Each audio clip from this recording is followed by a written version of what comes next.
Late, so I think we came and found it on Wednesday lunchtime. So before I start with the speech, I've been asked to make a health and safety announcement. So just bear with me.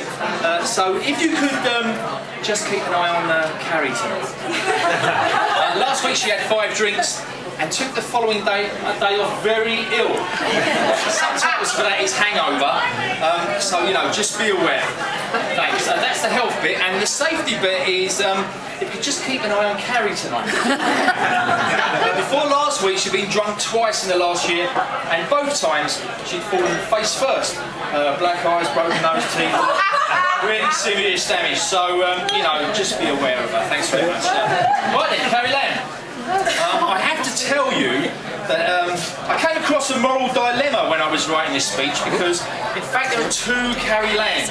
There's the Carrie Lamb that I know, and there's the one that you know at work, you know, making jams and chutneys for people, bringing in homemade spicy seeds, the occasional burst of operatic singing to the latest chart topper, local amateur dramatics, an almost Miss Marple-like figure.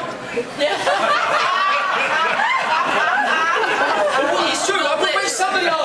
When somebody asks who is Carrie Lamb in the studio, then she's usually pointed out by saying somebody will describe her as the old lady by the window. Which is swiftly followed by no, that's Anna Maria. I told you. I'm just saying you're a bit deaf. So when I started to write this speech, it suddenly dawned on me that not many people will know this Carrie that I'm actually going to talk about. You know, about her character and her reputation. They'll be destroyed in moments of the Carrie you really know, leaving her standing here in front of you almost exposed, with your eyes staring unblinking and jaws on the floor. I just thought, you know, I can't do something like that to her after all these years. But she expects to be gone by about 10 tonight, so I'm going to do it about 10:30. So just to reiterate, there are 2 speeches this evening. This short one now, and then the other one after 10:30. That would 300 years ago have seen her burned as a witch. So in this one, I can mention the stuff like on holiday in Greece, when she wakes up in the middle of the night in desperate need of a pee. The place they're staying at, her and her boyfriend, the place they're staying at, the toilet is at the bottom of the garden. So she sort of hunts around and she finds this empty 2-litre bottle of water, and she uses that, fills it almost to overbrimming, leaves it by the bedside. He wakes up later on in the evening, thirsty, dehydrated, dark, fills around. Indeed, he had a couple of mouthfuls. Story. This is and amazing, she is still with that watcher. He's a photographer, which reminds me of the time that Carrie was showing us some of his work. Incidentally, at the time, Carrie was looking very good at the time. I do remember this. She just had your hair cut, and she had this her hair done in a nice deep shade of henna. And we were flicking through the photographs. And anyway, as we flicked through these photographs, there was one of Carrie in her knickers. Now, well, I say knickers, it's more like a bag of spiders, really, isn't it? Spiders next time in a second. I was saying Carrie at the time was wearing ladies' topiary. Anyway, at the top of this bag of spiders, there was this finishing touches of this big splodge of henna, which Carrie told us flipping burnt, but was worth doing for the collars and cuffs effect. Something like the matching curtains and carpets, as it were. Still, that is not a 10:30 story either. Unsurprisingly, that's not the only bit of her anatomy that's been on show at Time Out Towers.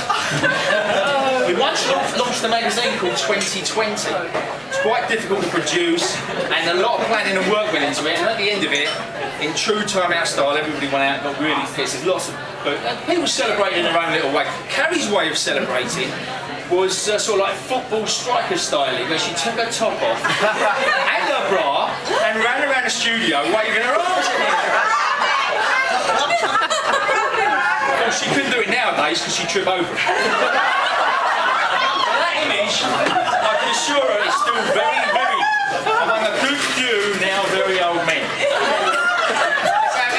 subscribers, Carrie's Tops, we'll call them, came into another 2020 story too. I'm not too sure how many of you remember a chap called Rupert Smith.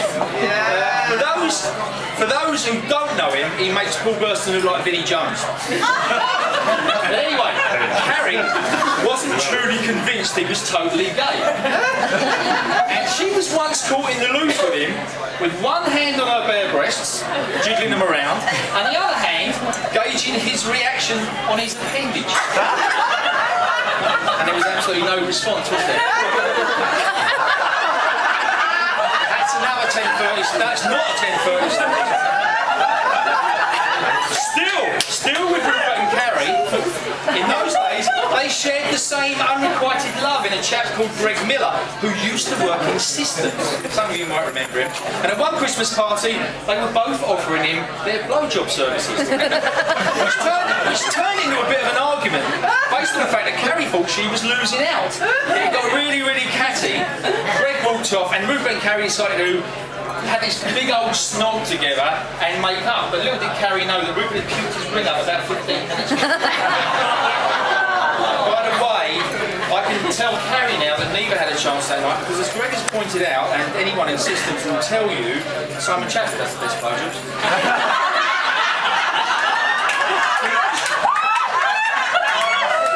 Yes, true? Yeah.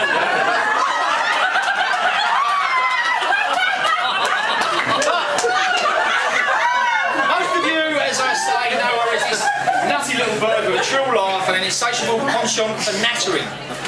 The amount of section heads who have popped down to do 2 corrections and sign off their pages before lunch and come back 3 hours later, fully genned up on the goings on of the Brighton Operatic Society. The price of pears on Goose Street compared to Berwick Street, or just in general any load of old bollocks.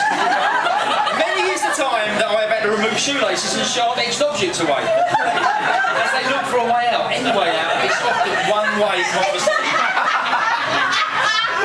It has been said the only thing missing around her desk is a garden fence.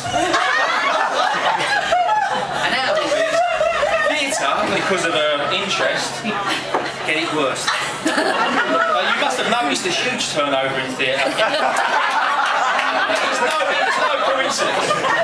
And the voice gets posher and older.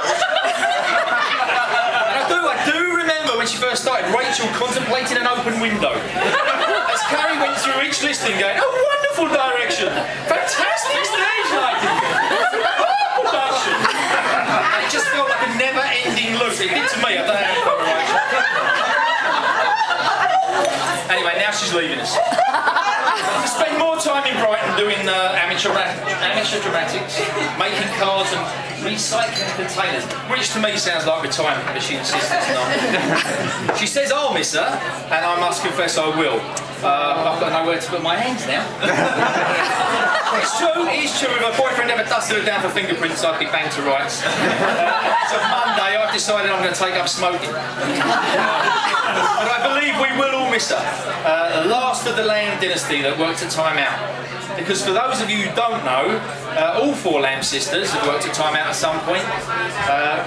Miranda's here tonight, and there was another 2 as well. And there were times when the place did seem like a witch's coven, I must tell you. I think we'd all agree she's been great fun to work with. She's been hard working and she's been very, very reliable. Well, I say reliable. And I just finished on this one. I do remember the 7-7 bombings. And she rang Simon to say, look, I'm at Victoria Station and it's terrible trouble, getting in at the moment. Simon said, look, not to worry about getting in because everybody's having a bit of a bad time at the moment anyway. And the next day we all sort of garruled around, how did you get in, what did you do?